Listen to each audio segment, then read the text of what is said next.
When my husband died, we experienced many deaths, a series of deaths right after he died. Relatives, friends, and even colleagues we had known for years. And this was Max's family and mine.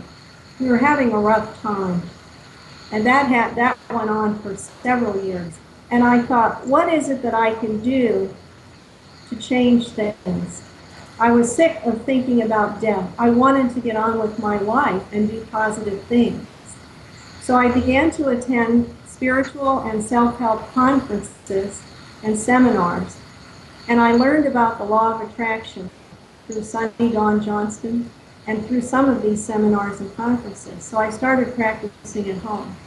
And at the same time, I was watching the universe shows, different ones, Cosmos, and then What the Bleep Do We Know, different things like that. I was a statistician and a scientist, so I was always interested in stuff like that. And then I started comparing the law of attraction with what they were saying on the universe shows, which is Einstein has told us from the very beginning that we are made of energy. We are energy, and so is this table, and so is the chair, and everything in our world. What's more, and this is what was so incredible to me, is that we vibrate. And the law of attraction says this too. We vibrate and send out a frequency.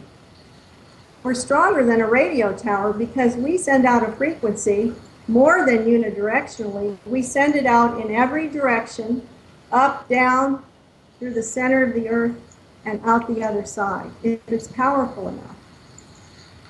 Our brains are what help us to create the frequency. First, we have the thought. Then we have a feeling that's associated with that thought. And that's sent out as a wave into the universe. And whatever it is we send out, we attract in like manner. This was so incredible to me. So I started practicing, and I worked with various things. Like at first I had low beliefs, so I wanted to start small. I just couldn't believe any of this, but I did believe it on some level. So I started out with parking spaces, and pretty soon I was manifesting all the parking spaces I wanted. And then I moved on to money. And amazingly, this had never happened to me in my entire life. I manifested 7 checks in 8 weeks using the law of attraction. I couldn't believe it. And all I did was sit down, use the techniques, which I'm going to explain next time, and maybe practice for 10 minutes in the morning or 10 minutes at night, sometimes 20 minutes a day. And then I started teaching my friends and relatives and so forth, sending out emails and information on the law of attraction. So this went on. And another thing I wanted to talk about is the level of belief. Because if you doubt it, if you do not believe that you can make this happen and manifest anything that you want in your life, you never will. As a scientist, I was a doubter. I had always been, because I was taught to doubt everything. I was taught to doubt the existence of anything on this planet. And so this for me was a big challenge, but it was a fun challenge. And then later I began to manifest rings that I had lost, like 4 rings. Well, that was because of the way I was thinking, see? So I manifested them, and pretty soon I had gotten every one of my 4 rings back. And I'll tell you the story about one of those rings later, because that's really detailed. And that was what made me a true believer.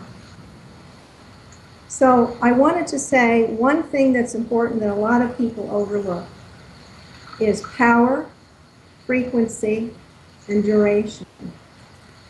If you use power, that is intensity, with your thought, and that means emotion too, have as long a duration as you can think about it positively, and do it a number of times. That's the frequency. Don't just do it once.